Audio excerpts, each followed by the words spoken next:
Hey, this is Doug Hall with Doug Hall Addressing It All. I'm sitting here with Mike Winslow again. What's up, Doug?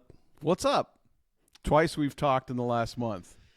Yes, it's been an interesting and busy month for myself. A lot of stuff going on. There's a lot of stuff going on in your house right now. I don't know if they can hear that on the microphone, but yeah, we have painters upstairs. They've been outside, now they're inside. They've taken over the main level of our house, and it is a situation. We are moved into the sunroom on the side of the house, and the kitchen and the family room on the back of the house is completely covered in plastic. So, anyways, you're probably going to hear a lot of pounding and hammering upstairs. And walking around. Yeah, it's a short-term inconvenience. I was telling you, we actually did our primary bath and bedroom probably 2 summers ago, and we basically had to stay in the guest room for over a month. I mean, and you guys have a dog. We have two or three dogs always running around. I mean, it can be a hassle, but I didn't anticipate it being this much of an interruption in my normal. But it's gonna be a situation. So they're supposedly painting those upper level or main level rooms. It'll take them 2, maybe 3 days. Yeah. So we're gonna be sequestered in the sunroom. Can't use my bathroom on the main level. Can't eat out of the fridge. Can't go to the kitchen. Yeah, that's a pain. And come and go from the front door of the house. I don't have a key. I don't have a key to the front door. We live by the garage door opener. So. Anyways, 3 days. I guess it'll be worth it because we had the outside of the house painted last week, and the results it's magnificent. You don't realize how bad your house looks because you see it every day. But we've been here for 21 years, and we have a painted brick front on the outside of the house, and the paint had washed away, worn away. It was dusty and dirty and I didn't notice it because I see it every day. It just looked normal to me. Yeah. Well, we talked about it last time I was sitting here. I mean, fresh paint can just do wonders, especially whether you're living in the house or whether you're getting a house ready for sale.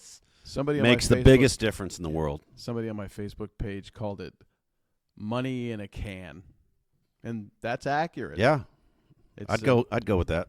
So, anyways, we were trying to make the house look new for no other reason than it's been 20 years and we've done hardly any maintenance. I take that back. We've got new air conditioner, new roof, new water heater. Everything is done, but the paint and flooring we haven't really addressed, and it needs it.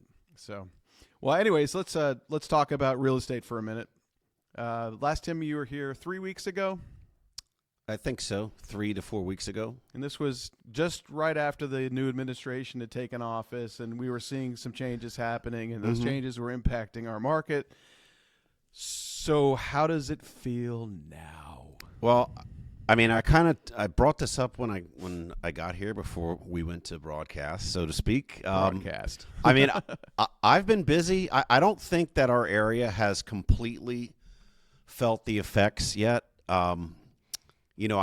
I think that could take if there's going to be some significant effects from government cutbacks and layoffs.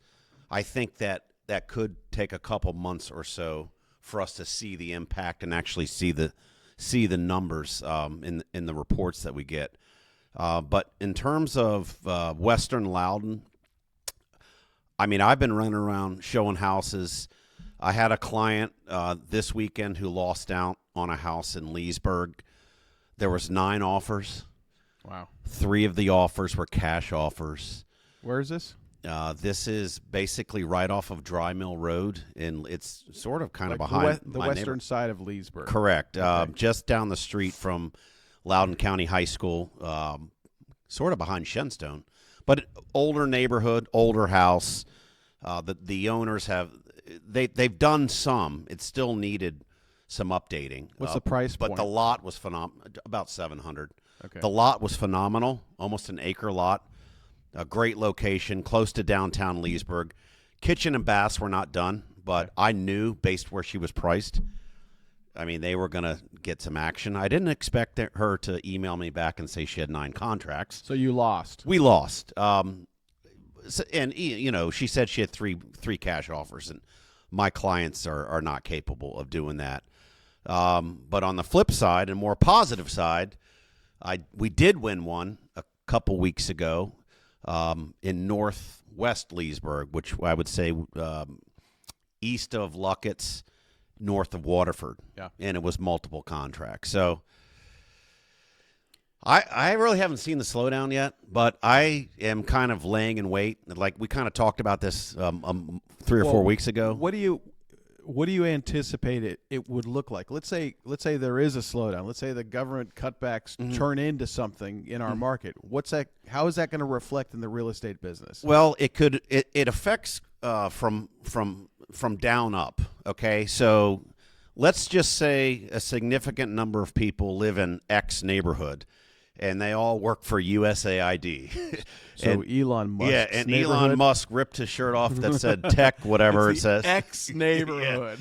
And they all got laid off or getting transferred. Yeah. Okay. And they all have to either sell the house because they got laid off and they want to downsize, or they're selling their house because they got laid off and they want to move back to Ohio. Or, I mean, there's so many. So you think it'll show up in the form of pockets of listings that pop up? Yes. Like the Department of Energy or Department of Education shuts down, or half those people get laid off, and they all live in Clarendon. Or correct, wherever they live. That could create an influx of active listings, which we need. Okay, but when I say affect, from ground up, that can affect people from selling this house to get to here. It's going to affect the high-end listings because somebody might not have been able to sell their house. I mean, if you get, we were just talking, there's 15 houses on the market in South Riding. South Riding. That's, Only I mean, one you know that sold. Area better than I do. It Yeah. seems like a lot to me. It was a situation this week, and I was actually very surprised. Several houses came on the market middle of last week, all in the same price range, between 800 and $1 million. Single family homes. We're not talking about everything. We're just talking about single family homes. Yeah. And I put one on the market, and it got 12 showings in the first 3 days, and then I held an open house, and 30 plus people came through. I went through 3 tubs of cookies, and it's Monday. We had a contract deadline on Monday afternoon. I got no offers. And then I look back at all the other houses that were for sale at the same time, and they were all still active in the MLS too. Mm-hmm. So it's almost like people are looking, at least in this neighborhood, but they're not making offers. And I don't know whether that's a reflection of the prices or the interest rates, or maybe people are just kind of in a holding pattern until they see something that's coming that might happen, like the layoffs. I don't know. It was strange, though, because I anticipated multiple offers, and everybody that came through the open house was asking me, do you have an offer deadline, and when is it? Or do you already have offers in hand? And but then I got nothing. Yeah. So strange. I mean, could be a combination of those things, although I will say rates have gotten considerably better just in the last few weeks. Yeah, have you looked at that? Mid-6s, right? Or a little under. I actually have somebody who just got locked in at like 6.4, so just a little under mid sixes. And I'm not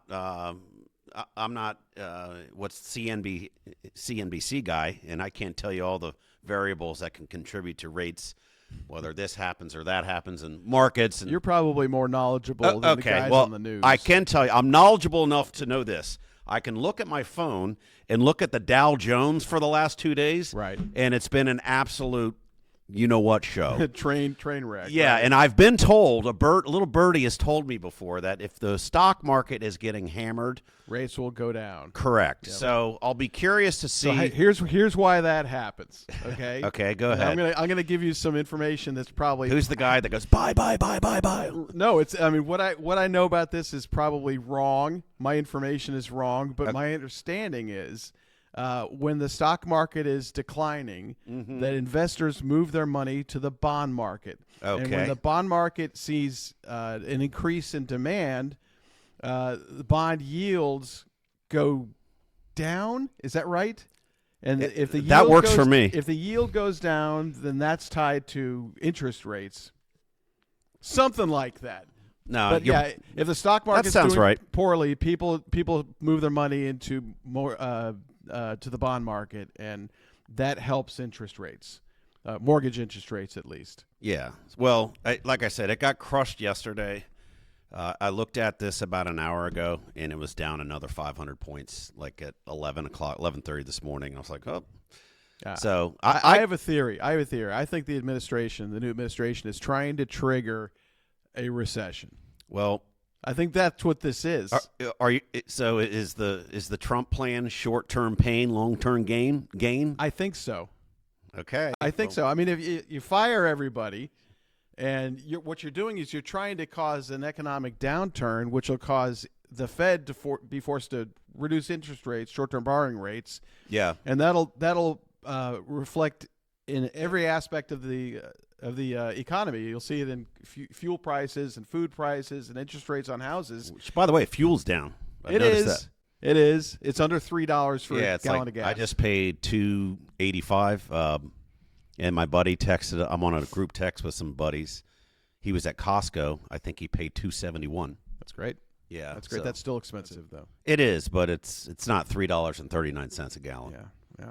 Well, anyways, I think the administration is secretly trying to maybe semi-crash the economy so that they can build back from a low point. Because Possibly. where they started out, with the inflation where it was, you can't go any higher. I mean, it wasn't ideal. I mean, the only way you can improve the economy is if people's income is increased. Incomes increase or spending goes down, one or the other. So let's drop the spending, and make it possible for people to, or more like make it hard for people to spend. They won't spend, and prices will come down. Maybe. I don't know. That's how it works. I went to Radford, so this is Radford University. I went to the School of Hard Knocks. USN. So I don't know. I think that the government layoffs will have an impact in Northern Virginia at some point. I think it's going to. I agree, but I still, for where we are, and we are still pretty insulated. I still don't think we're going to see the numbers for another couple months or so. Yeah, well, and we're on the tech corridor too, so Yeah. we've got that supporting us. Although that tech Correct. corridor, those businesses are supported by government funding. That's correct. Many of them are they're not independent standalone businesses; they're just government contract companies. Yeah, no, you're right. So they're gonna take a hit at some point. But so we'll have to see what happens. It'll be an interesting next year. I do hope that we see more listings come to market. We need it. Yeah, and that's the thing. And that's why I still don't. A lot of the stuff, in articles or things that I'm hearing and seeing, and actually what I'm seeing every day, just showing houses and looking at the MLS. That's why I'm saying I'm not seeing it yet. I see a lot of agents online in these forums that we belong to on Facebook. Yeah. Asking for, hey, do you have a house here? Do you have a house there? I got a buyer ready to do this. Right. So, I mean, whenever you have a situation where the inventory is not meeting the demand, you're still going to be okay. I mean, obviously, there's probably going to be pockets of inflated inventory. Yeah, I'm not sure what's you're referencing happening. one. South Riding, it's strange because I would have expected that the first couple of months of this year to have been bang up. Yeah. And it's been very slow. Not a lot of listings, and the listings that have come on the market haven't jumped off the market quickly. Yeah. Or at least that's been my experience. I mean, it may be different for other agents, but Right. you never know. You never know. It's an odd time. New administration always shakes things up, and this is no different. So I will say, social media has been producing a lot of false information. There's been these memes going around and actually they've been shared with me by several people saying, "Is this true? Is this true?" And this meme, the one that I keep getting is has something to do with the government layoffs, and the meme basically says the inventory in February of this year in Northern Virginia is 10x the inventory of 2024, the amount of houses for sale. Like everybody's dumping their houses. It's no chance. And false. And that's what I'm talking about. The article that and you see these. I don't know if you see these reels or you start to understand how media works, where they have this one story and then it basically goes to every single, whether it's the AP or ABC or everybody's Fox parroting the NBC. same points. Yep. They parody the same thing. The article that came out, I don't know if we discussed this the last time we were here. It said the DC market loses $180,000 in home value since November. That was one of the memes. That's just not true. That was one of the memes. I know. That is so. Who is approving these things? I don't Go? know. I think this was not an Onion article. This was like major corporations putting this out to their viewers. Well, I mean, is it major corporations or is it some kid in his basement that's creating a meme that will stir up the political types? This was a legitimate news article, and it was talking about an $180,000 dip in home value since November in the DC market. No, not a chance. Here's what's going to happen. If anything, if there's an increase in inventory, let's say that the layoffs do cause more houses to come to market, you will lose increases in value. You won't lose actual value. So if your house is worth $1 million today and it's likely to go up 5% in the next 12 months, instead it might not go up 5%. It might go up 1%, or it might still be worth $1 million this time next year. It's not going to be worth $850. Yeah, no, that's correct. And we can kind of tie in like what you're doing here, and we talked about this the last time we sat here together. When you get pockets of inventory that pop up, whether it's 14 or 15 houses that you're competing against, this is why when we talk about getting your house ready, whatever X is, if X is the market value, you want to be X plus whatever. But when you get paint done, when you get flooring done, when you update your appliances and do whatever, to make, bring more value to your house, you're going to stand out. You want to stand out when you're competing, especially absolutely with 10 or 12 or 14 houses. And it stresses the importance of having these guys here painting your main level and putting you and Val in a compromising living situation for a couple weeks. But at the end of the day, when you do that, it pays off in spades in terms of. Well, it does. And a buyer wants to buy a house and move in and not think, I have projects now to do. Correct. So the better you present your house up front, the more likely you're going to sell it quickly and for the highest possible number. Now, we do have two levers we pull, right? Price and condition. And if the house is in great shape and everything's done and nobody's complaining about the condition of the house, then it's price. Yeah. And if the house isn't selling, its price. And it's really odd to be talking about this right now because, we normally don't have houses that don't sell. And it's a strange moment of panic for me because I'm used to houses going on the market and selling in the first 7 days. You get offers, maybe the first weekend. If it goes into the second weekend, that makes me uncomfortable now. But when we first came into this business 23 years ago, you put a house on the market, 2 weeks on the market, still hadn't sold, drop the price, wait another 10 days. Finally, you get a contract. It's a good contract. Everybody's happy. Yeah. And that's normal. Yeah. What is this window that we're talking about in terms of the price? These 12 or 14 houses, like starting at in South Riding, the cheapest house is single family homes, $830 up to like $1.7 million. Oh. But okay. I'm tracking the ones between $830 and $1 million. Since my listing in the neighborhood, I've got one listing in the neighborhood right now it's low nines. Okay. Well, and I mean it's beautiful. It's got new paint, new flooring. It's been completely redone top to bottom, And everybody that came through the open house is like, this is a great house. I love it. A lot of people did complain about the floor plan. It has the first floor primary suite. Yeah. Some people don't want that. Yeah. And it's one of these houses that's got the garage kind of in the backyard. Right. And it's not a traditional type of house. Yeah. And by the way, the one house that sold over the weekend in this zip code was the traditional styled house. It was square box colonial with a 2-car garage on the front. Yeah. Kitchen, family room, 2-story Yeah. family room on the back. I mean, it's your generic subdivision house, and it wasn't priced much more than ours, and it looked about the same in condition. Mm-hmm. And I think that the one buyer that took action this weekend just chose that one, Right. because it was the most typical type of house. Yeah. So The other thing too is when is spring break? Are we in spring break? I don't know. I think we've got some friends whose kids at West Virginia, and they're home now. Okay. College spring break. Yeah. High school spring break, I think, is the first week or second week of April. Because there's things like that can affect people in That's terms of when they want to go on, and certainly if, like I said, I don't know when Loudoun spring break is. I guess I should know that since I work in Loudoun County.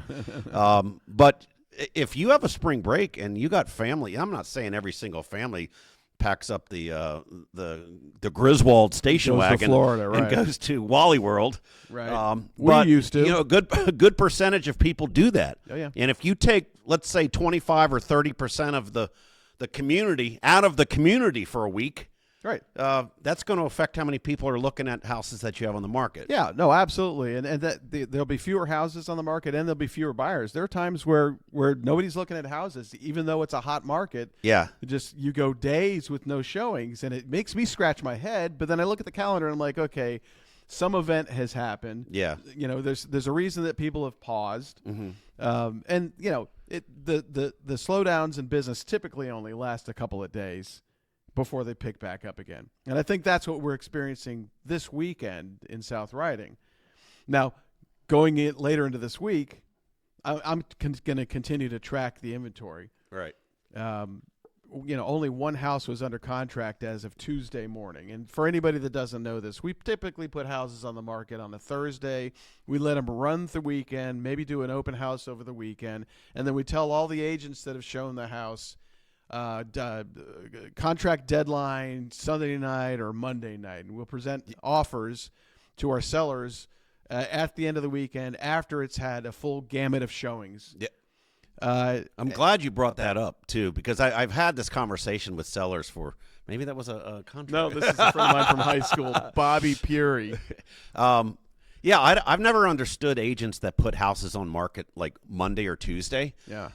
You got to cater to your market, and if you have buyers that are working normal Monday through Friday jobs, They're not going to go look at it. especially now that people are going back into the office. Yeah. Why would you expose your house on a Monday for 2 days? And let's say somebody comes in on Wednesday and gives you what you think is a pretty good contract, but you don't know if that's a pretty good contract. Right, you got to wait out the Why don't weekend. you let the weekend people come through? No, so I've never understood that. I always try to go on usually after like 12 or 2 o'clock on a Thursday afternoon. And don't even dork around with it until Monday, unless it's Saturday or Sunday and somebody comes in and knocks your socks off. Right. And what would that be? I had somebody call me on Friday about this house, asking me if we had any offers, and they were going to go show the house. Of course, I never heard back from them. But this agent was making noise that they would be presenting us an unbelievable offer that would just the seller would be thrilled. They hadn't seen the house yet, so yeah, I've heard that. I've seen that movie. Never got that offer. Yeah, the agent is just trying to get me all excited about them and their client. But I mean, I don't know what that looks like. There's a lot of different variables that can be the knock your socks off. It's price and contingencies. If you go look at my listing on Thursday, right when it goes on the market, and your buyer wants it, and you realize that you're going to have to wait till Sunday night or Monday, and then it's going to be a competition. What are you going to do? You're going to make an unbelievably good offer on Thursday and put a deadline on it. Accept this offer by Friday morning at noon. Otherwise, the offer is withdrawn, right? Which I've never bought into that. Neither have I. because the buyers, there's an emotional connection made the minute the buyer walks in with the buyer agent and sees the house. Hey, I agree. And if as a listing agent you handle that deadline and that kind of like, the buyer agent trying to put you in a corner and saying, I want an answer by 12 o'clock Saturday. Yep. You just handle that gracefully and with kid gloves and say, listen, let's, I hear you. If you don't make that deadline, I don't feel like that buyer is going to walk. When a buyer sits down with a buyer agent and they talk about particulars and they like it enough where they're going to write a contract, 9 times out of 10, that buyer is not just going to walk away. Oh, I wholeheartedly agree. Yeah. If that buyer loves the house enough to make an absurd offer on Thursday, they're still going to make that absurd offer on Sunday. And you and your sellers do have to make some sensible strategic decisions. Like I said, strategery.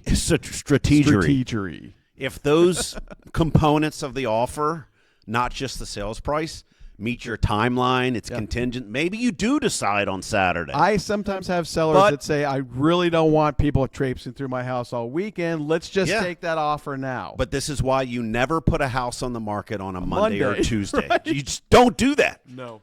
So Thursday it goes on the market. Sunday you present offers, and that's what I did with this listing in South Riding, and I've got several other listings coming on in the next couple of weeks, and I'm going to do the same thing there too. So the market is fickle, and you never know what you're going to get, and so it's like a box of chocolates. Yes, you don't know what you're going to get. So. I present the houses to the market the same way every time, and 90% of the time it works 100% of the time. Is that right? Yeah. 60% of the time it works every time. Yeah. What's that from? That's probably from like Dumb and Dumber. No, that's Will Ferrell. That's is it? That's Val. What's the movie? Step Brothers. No, it's the one where he's a news broadcaster. Burgundy. Yeah, Ron Burgundy. Yeah. 60% of the time, it works every time. I don't think that makes sense. Anyway, so it's been an interesting run so far this year. Yeah. It actually has been a little slow, although you keep sending me listings to sign. What's that about? What are you doing? Like I said, I've been on a good referral run, and when I'm getting ready to list a house in Purcellville. I just signed a listing agreement for you this morning. Yeah, it's a beautiful house. I'm going to put pictures up probably tomorrow, not today. Client went in and completely renovated the house. The house was built in 1987. It's a Cape Cod right near the heart of Purcellville. What's the price? $899. Oh, my God. Yeah. But I mean, this kitchen, $900,000. This Purcellville. Yeah, it's on almost a half-acre lot, and the kitchen, what they've done to that house with the kitchen and the baths and just everything is just so it's totally redone, just like we're talking about. They remodeled the house. They're probably going to get a premium out of the house. I believe so. I think they could get over asking. Yeah, I met with a seller that had a house that needed a lot of repair in Alexandria this week. Nice folks, by the way. Really, really nice people. One of the guys that lives in this house is a high school classmate of mine. And they had this house. They had owned it since the mid-'80s, and it was in pretty serious disrepair. The house actually didn't have central air conditioning. Okay. And it needed paint and flooring and the kitchen remodeled. And it was just, it was pretty rough. And I had a conversation with them about strategy with that because they didn't want to put the money in the house. I don't think it made sense for them to dump a bunch of money into the house. Well, so that location's probably pretty. This was on Franconia Road in Alexandria. So great location. So the reason I'm bringing this up with you is because we talk about fix up that house to put it on the market. What if the house needs too much work, or you just don't have the money? Then, you have to. I mean, that's going to come up. I mean, you can sometimes, depending on the extent of the work, there's some contractors that will allow themselves to get paid at closing. Those are becoming few and far between. Yep. because there's so much money in this area. Well, so the but way here's what I advised them. Okay. So they didn't want to put the money into the house, and I don't think they had the money. Yeah. And even if they did, I'm not sure that the outcome would be, the return wouldn't be worth the investment because it was going to need a lot of money invested. So we looked at the value of the house, and we looked at the ARV, which is the after renovation value, and there were several good comps, the same model house in the same subdivision that had sold for right around $800,000. But this house was, it needed a whole lot of work. So I did the backwards math for this guy, and I said, instead of trying to get $800,000 by putting $150,000 into the house that you don't have, let's instead go backwards on the price and let's price it so that investor buyers would be interested in it. So typical investor is trying to make $100,000 on a flip, right? Okay. So let's take 800, let's go back 700,000, right?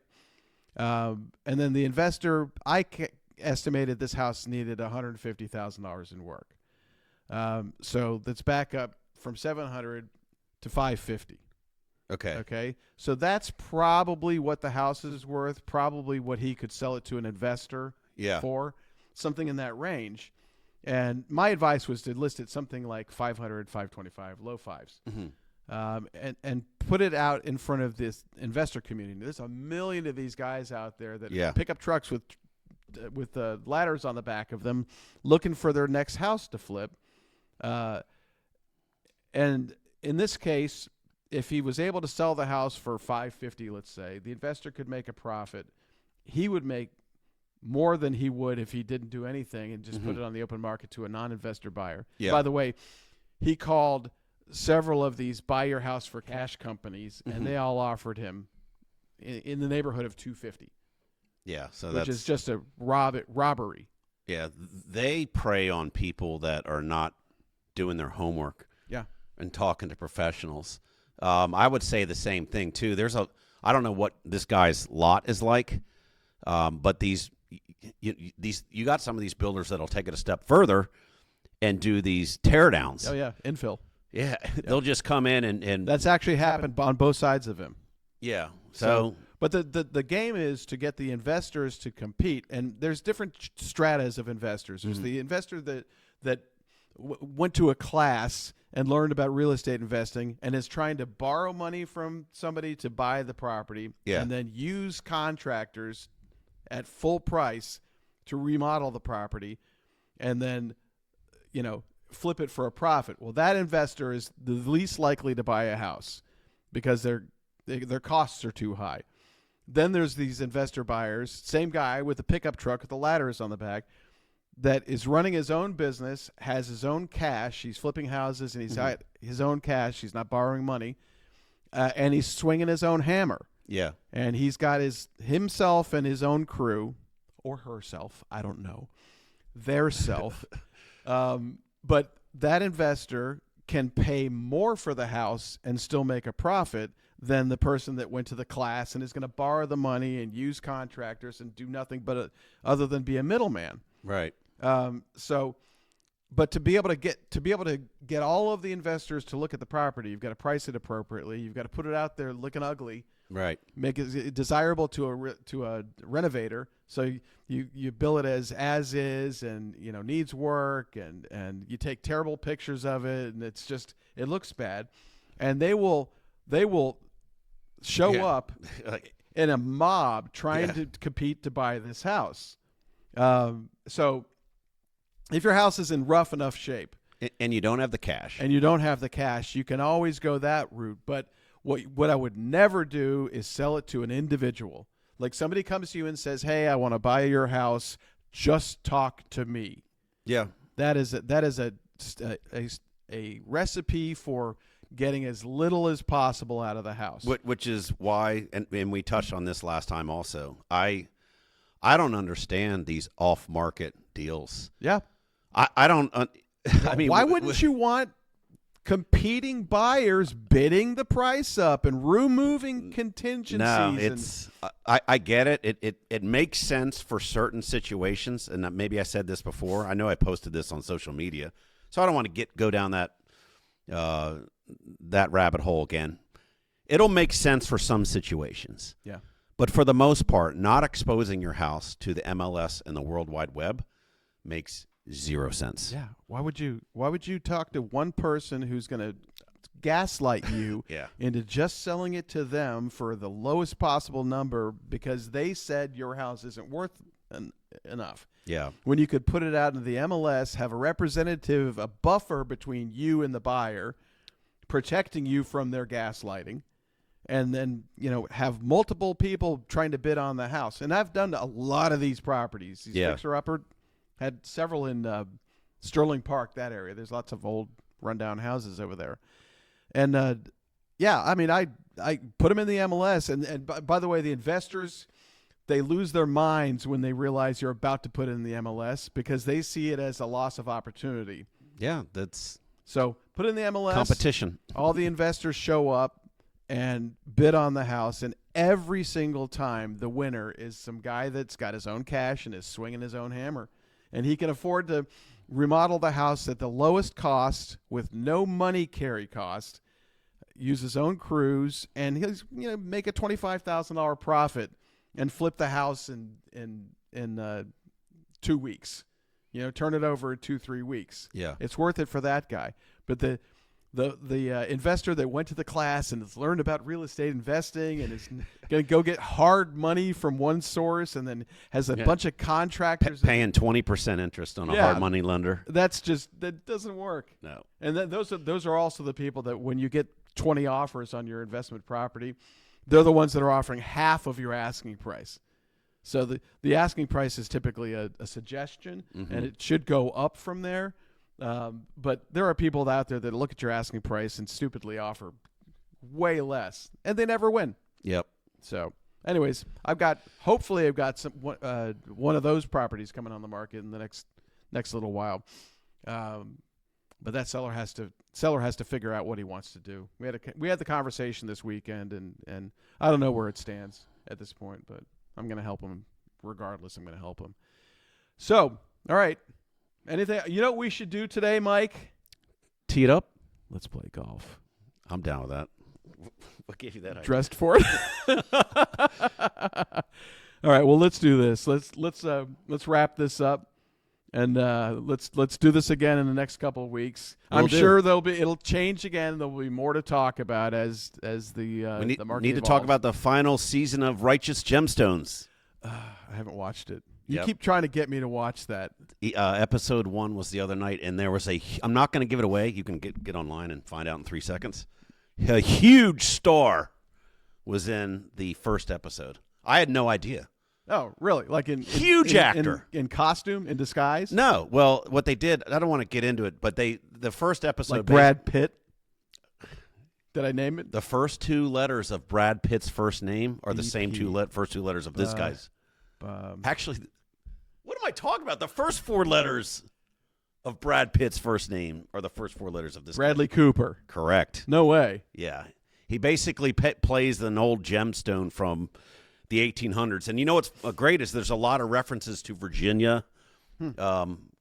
That's where they started. That's the show about the televangelist, right? Correct. John Goodman, Danny McBride, who's got ties to Virginia. He went to Cortland High School, grew up in Spotsylvania County. You were telling me about that show. He's like funny 3 as you know years what. ago. You're still watching That it. guy is so. He moved his entire crew and his family. They filmed the show out of Charleston. Huh. Yeah, my buddy's got places down there, and actually we have some ties to some of the people that work on the crew. But yeah, he's so funny. He grew up in Virginia, went to Cortland High School, and anyway. Valerie will have to watch Righteous Gemstones. The Righteous Gemstones. Yeah. Valerie's over there working the camera now. All right, good. Anyways, all right. Well, we're gonna wrap up here. We'll talk again in the next couple of weeks.